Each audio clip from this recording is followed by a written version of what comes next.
How to stop people from reposting your TikTok. To get started, I'll go ahead and open up the TikTok application.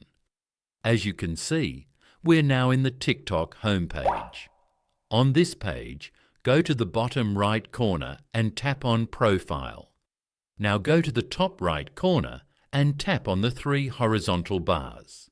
Then go to Settings and Privacy. Here, go to Privacy. Once you are here, enable Private Account. With a private account, only users you approve can follow you and watch your videos. As you can see, you cannot set a business account as private.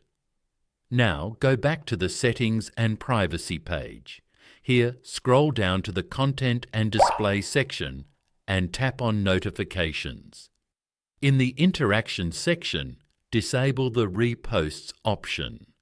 You have now successfully turned off repost notifications. Following these steps, you can easily stop people from reposting your TikTok.